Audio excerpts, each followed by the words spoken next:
Hello student, मैं doctor Hansraj Thakur, assistant professor economics, government college बोरी, दुर्ग।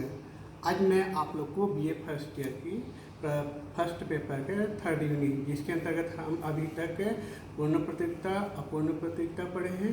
अब पढ़ते हैं एकाधिकारात्मक प्रतियोगिता के अंतर्गत फर्म का संतुलन या कीमत का निर्धारण। तो यहाँ हम देखेंगे, इसके बाद इंट्रोडक्शन, मीनिंग, विशेषताएं देखेंगे और एकाधिकारात्मक फर्म के अंतर्गत मांग एवं पूर्ति वक्र के द्वारा निर्धारण देखेंगे।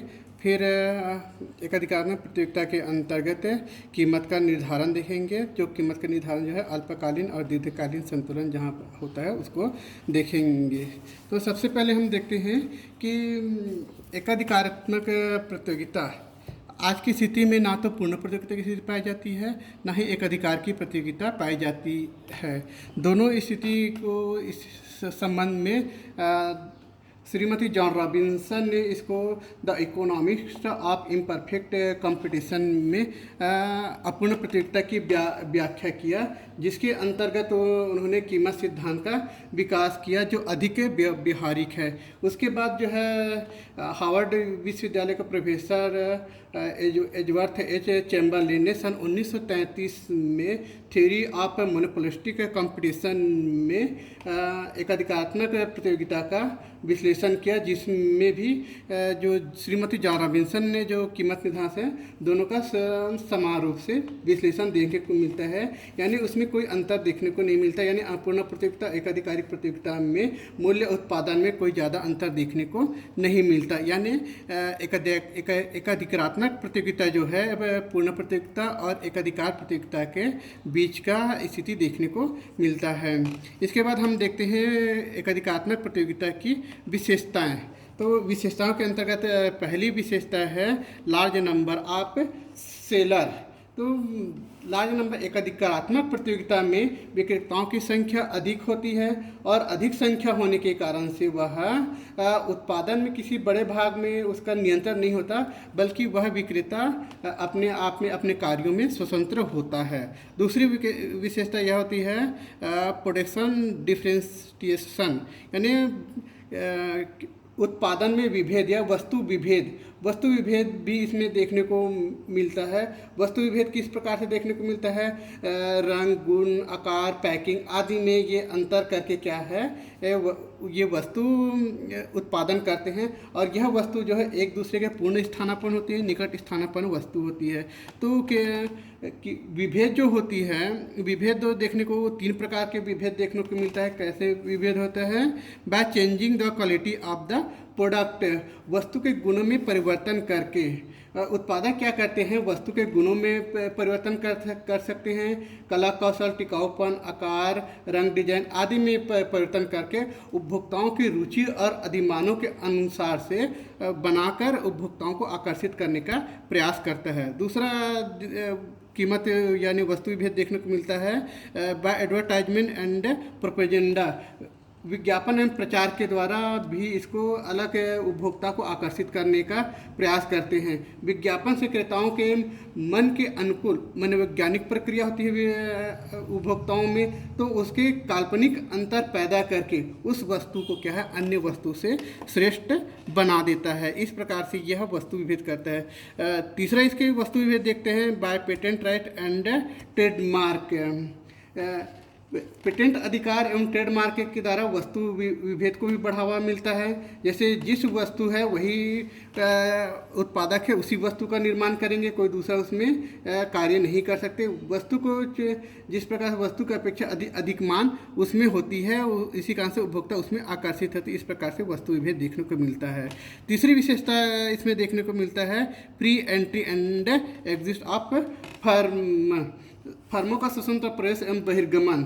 उद्योग में फर्मों का स्वतंत्र प्रवेश एवं बहिर्गमन होता है, जिसके परिणाम स्वरूप यह देखते हैं कि निकट स्थानापन्न वस्तुओं का उत्पादन करते हैं और यह दीर्घकाल में क्या है जो फर्म हानि होती है वो उद्योग छोड़ के चले जाते हैं। इस प्रकार से स्वतंत्र प्रवेश एवं बहिर्गमन की स्थिति देखने को मिलता है।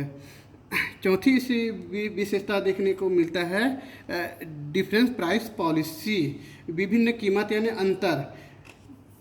फर्मों की क्या अपनी अलग से ससन कीमत नीति नहीं होती, फिर भी वह क्या है कीमत पॉलिसी अपना निर्धारण भी कर सकते हैं, इसी देखने को भी मिलता है। इसकी अगला विशेषता है, पांचवी विशेषता, नॉन प्राइस कंपटीशन, गैर कीमत प्रतियोगिता। फर्म की अपनी कोई कीमत नीति नहीं होती। इसका से एकाधिकात्मक प्रतियोगिता के अंतर्गत क्या है, वस्तु विभेद के कारण बाजारों पर अधिकार करने के लिए कड़ी प्रतियोगिता भी देखने को मिलता है। अगला विशेषता देखने को, छठवीं विशेषता है नेचर ऑफ डिमांड कर। यह एकाधिकात्मक प्रतियोगिता में किसी भी एक फर्म का वस्तु उत्पादन का छोटे से भाग पर होता है, जिसके अधिक नियंत्रण भी देखने को नहीं मिलता है। इसमें यह भी देखने को मिलता है, वस्तु विभेद का भी तत्व देखने को मिलता है और वस्तुएं निकट स्थानापन्न होती है। फर्म में यह देखें अपनी वस्तु को आकर्षित करने के लिए कीमत घटा देते हैं, यानी इससे ग्राहक आकर्षित हो और वह अपनी बिक्री को बढ़ा सकते हैं। वह बिक्री वहाँ बढ़ेंगे जहाँ अन्य प्रतियोगी फर्म कीमत को ना घटाए, जिसके वजह से दूसरी फर्म में उपभोक्ता ना चले जाए। यदि कीमत नीति से स्वतंत्र होने के कारण से कोई भी विशेष प्रभाव नहीं डालते। इस प्रकार से यदि मांग वक्र देखते हैं, यदि अधिक उपभोक्ता आकर्षित होते हैं तो मांग वक्र में अधिक लोच स्थिति देखने को मिलता है, परंतु यह पूर्णतः से लोचदार नहीं होता है। अब देखते हैं एकाधिकात्मक प्रतियोगिता के अंतर्गत फर्म का मांग और पूर्ति वक्र। तो फर्म का मांग वक्र यानी AR वक्र। AR वक्र फर्म का मांग वक्र होता है। यह ना तो पूर्णतः से लोचदार है और ना ही पूर्णतः लोचदार है, जो एकाधिकार प्रतियोगिता में देखने को मिलता है, ना ही पूर्ण प्रतियोगिता के भांति पूर्णतः से लोचदार है। यह देखने को यानी यह दोनों के बीच की स्थिति इसमें देखने को मिलता है। यदि कीमत घटने पर वस्तु की मांग में वृद्धि हो जाती है तो क्रेता आकर्षित हो जाते हैं, और कीमत बढ़ने पर वो यदि कीमत बढ़ जाए तो वस्तु की मांग घट जाती है, जिससे क्रेता बहिर्गमन कर सकते हैं। तो एकाधिकार प्रतियोगिता के अंतर्गत क्या है, मांग की लोच कितनी होगी, यह दो बातों पर निर्भर करता है। दो बातों की निर्भर करता है, फर्मों की संख्या। उद्योग में फर्म की संख्या जितनी अधिक होगी, मांग वक्र उतना ही अधिक लोचदार होगा। यदि फर्म की संख्या कम होगी तो कम लोचदार देखने को मिलता है। दूसरा, यदि वस्तु विभेद की मात्रा, कीमत परिवर्तन के फलस्वरूप मांग में जो परिवर्तन होती है, यदि वस्तु विभेद प्रभावशाली नहीं है तो मांग की जो आड़ी लोच है अधिक होगी, जिसके कारण से मांग वक्र भी अधिक लोचदार होगा। यदि इसके विपरीत भी देखें, यदि वस्तु विभेद प्रभावशाली है तो मांग की आड़ी लोच कम होगी और मांग वक्र की लोच भी कम देखने को मिलता है। तो इस प्रकार से एकाधिकारी प्रतियोगिता में संतुलन वहाँ पर होता है, कीमत का निर्धारण वहाँ पर होता है जहाँ पर MR और MC दोनों है। तो इसे दोनों AR और MR दोनों नीचे गिरती हुई स्थिति में देखने को मिलता है। अब देखते हैं पूर्ति वक्र और लागत के द्वारा एकाधिकारी फर्म में संतुलन। तो एकाधिकारी फर्म में संतुलन क्या है, उद्योग में लागत वक्र ज्ञात करना संभव नहीं हो पाता। क्यों ज्ञात करना संभव नहीं हो पाता? क्योंकि यहाँ उद्योगों में फर्मों की संख्या अधिक होती है और फर्म की जो आंतरिक बचत है वो भिन्न भिन्न होती है, जिसके कारण से उसकी लागत वक्र भी भिन्न भिन्न देखने को मिलता है।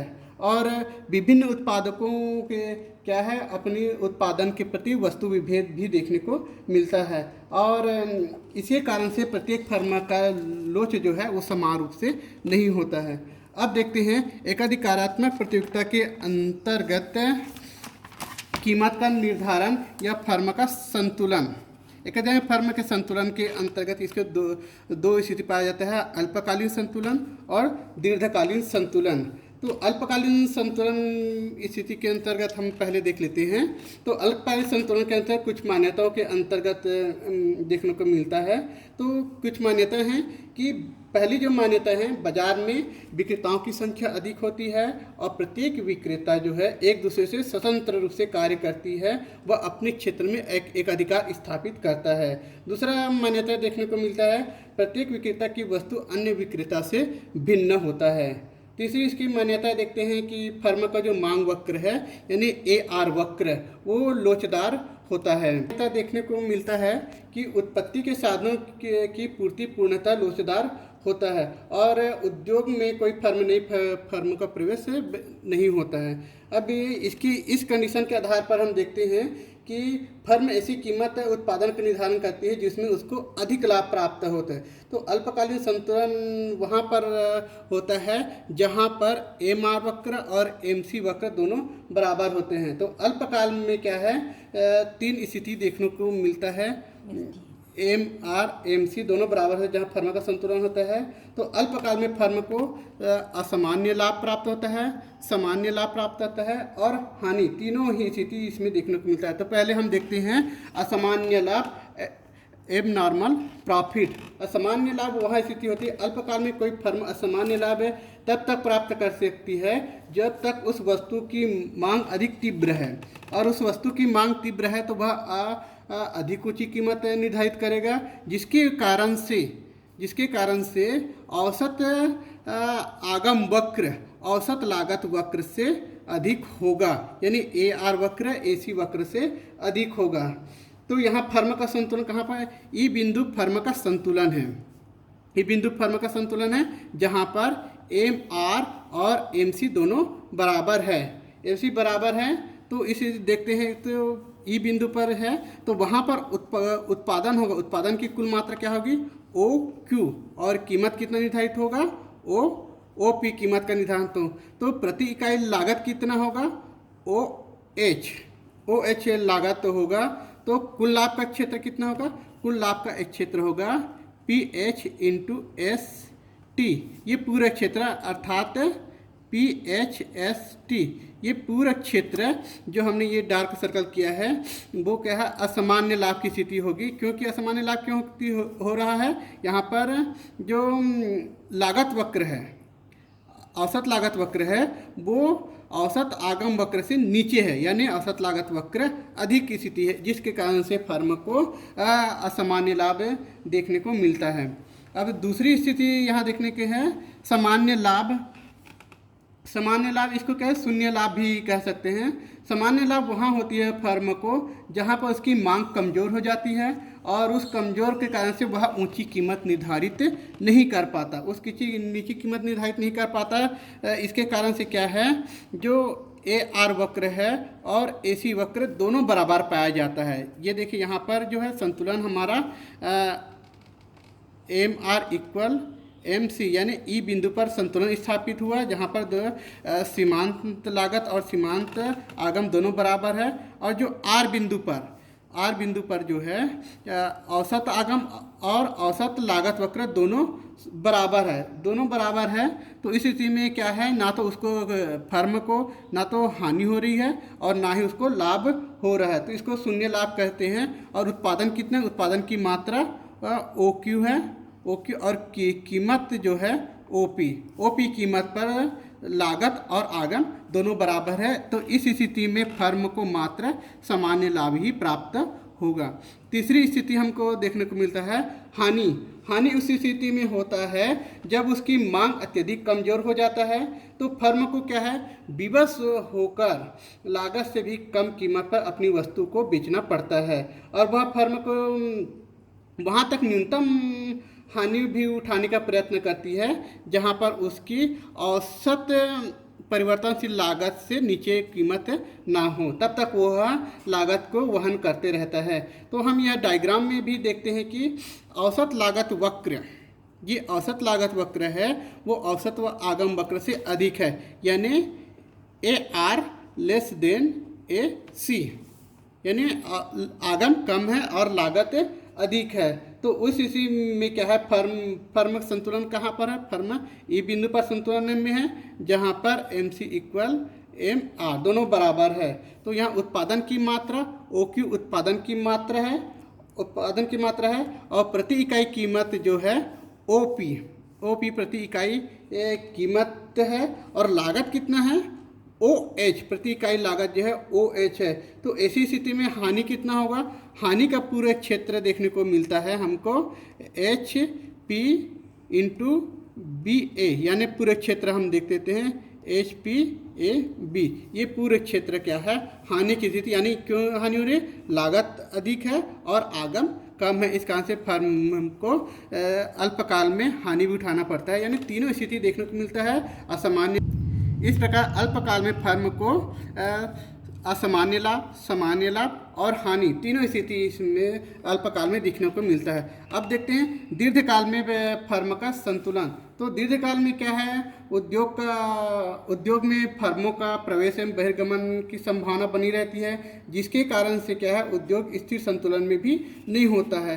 तो स्थिर संतुलन में नहीं होने के कारण से क्या है निरंतर प्रवेश होता रहता है। तो एकाधिकात्मक प्रतियोगिता के अंतर्गत क्या है दीर्घकाल में केवल सामान्य लाभ ही देखने को मिलता है, जहाँ पर क्या है औसत आय और औसत लागत दोनों बराबर होता है। दोनों बराबर होने के कारण से क्या है, यदि फर्म का अधिकतम लाभ वो उस बिंदु पर प्राप्त होता है जहाँ पर उसकी लागत कम हो और आगम अधिक हो। तो दीर्घकाल में संयोजन हम देखने को मिलता है, वो तीन स्थिति को देखने को मिलता है। तीन स्थिति किस प्रकार देखने को मिलता है, हमें ये डायग्राम के थ्रू भी समझ सकते हैं। और तीन स्थिति यानी उद्योग के भीतर संयोजन किस प्रकार से होता है, यदि मांग वक्र अधिक लोचदार है तो प्रत्येक फर्म अपनी लागत स्थितियों के अनुसार से उत्पादन में समायोजन करेंगे। यदि हम देखेंगे कि कुल उत्पादन कुल मांग से अधिक हो जाता है, कुल मांग से अधिक हो जाता है तो कीमतें क्या हो जाती है, गिर जाता है, और गिर जाने की वजह से मांग वक्र भी नीचे चला जाएगा। और मांग वक्र नीचे चले जाने के कारण से जो फर्म का जो है सीमांत लागत वक्र है अपेक्षाकृत क्या है एम आर वक्र के बराबर नीचे की ओर काटेगा, नीचे बराबर होगा, जो फर्म की दीर्घकाल में समायोजन लागत को भी पूरा नहीं करता है। इसी प्रकार से हम देखते हैं कि कुल मांग वस्तु के कुल उत्पादन से बढ़ जाए। यदि कुल मांग उत्पादन से बढ़ जाए तो इसी स्थिति में क्या है कीमतें बढ़ जाएंगी, फर्म का मांग वक्र भी ऊपर हो जाएगा, और वह के अब फर्म का अपनी कीमत और उत्पादन में संयोजन क्या है ऊंची कीमत स्तर पर भी करेगा, जिसके वजह से क्या है हम ये दूसरे डायग्राम में देखते हैं तो उसे क्या है अधिक वो लाभ अर्जित करेगा और सामान्य लाभ से भी वह स्थिति में आ जाएगा। दूसरी स्थिति हम देखते हैं कि विथ ओपन एंट्री प्रवेश के खुला रहने पर यदि फर्म का सामान्य लाभ ही कमाएगा, सामान्य लाभ यदि कमा रहा है तो सामान्य लाभ कहते उद्योग में नई फर्म में प्रवेश नहीं करेगी। यदि फर्म असामान्य लाभ यदि कमाएगा तो उद्योग में फर्म में प्रवेश करेंगी तो उसके क्या है अधिक फर्म में प्रवेश करेंगे, जिसकी वजह से मांग वक्र नीचे की ओर सरक जाएगा, और नीचे को सरक जाएगा इसके कारण से क्या है उसकी लाभ में कमी आ जाएगी। तो यहाँ हम देखते हैं कि पहले फर्म की मांग और लागत की स्थितियाँ क्या होती हैं। जैसे ये डायग्राम में हम देखते हैं वो ओ क्यू मात्रा फर्म जहाँ पर वस्तु की मात्रा है तो ओपी कीमत पर वो बेचेगी। ओपी कीमत पर क्या है वो अधिक लाभ कमा रहा है, PCAB वो अतिरिक्त लाभ कमा रही है। जब उद्योग में नई फर्म में आ जाती है तो मांग वक्र जो पहले जो मांग वक्र D वो आगे की ओर सरक कर क्या है D1 हो जाता है, और दीर्घकाल में सीमांत और औसत लागत वक्र ऊपर की ओर सरक कर जो है पहले जो LMC था वो LMC1 हो जाता है और AC1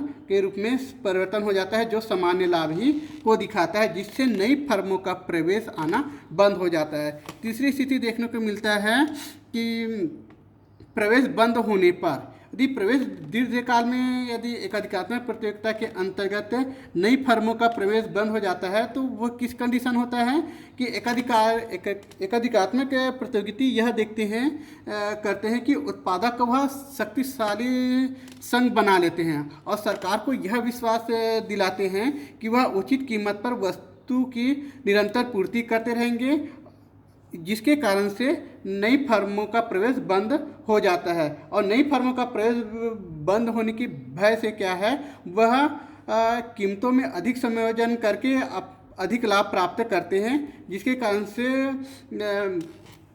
जो सीमांत दीर्घकालीन लागत वक्र है और आगम वक्र दोनों बराबर हो जाते हैं। यदि कुछ फर्मों की वस्तु प्रबल उपभोक्ता भी अधिमान देखने को मिलता है, जिसके कारण से मांग वक्र ऊपर की ओर सरक जाता है, और इस प्रकार देखने को ये भी मिलता है कि अन्य फर्मों का ऊंची कीमत वसूल करते हैं, ऊंची कीमत वसूल करने के कारण से वो अतिरिक्त लाभ भी कमा सकते हैं। तो दीर्घकालीन प्रक्रिया के अंतर्गत हमको दोनों स्थिति को मिलता है कि शक्तिशाली संघ बना लें या वो उपभोक्ताओं के अधिमान के कारण से वो अधिक लाभ कमा लें, या सामान्य लाभ जहाँ पर उद्योग में फर्मों का प्रवेश बहिर्गमन हो, जहाँ पर वो सामान्य लाभ की स्थिति देखने को मिलता है।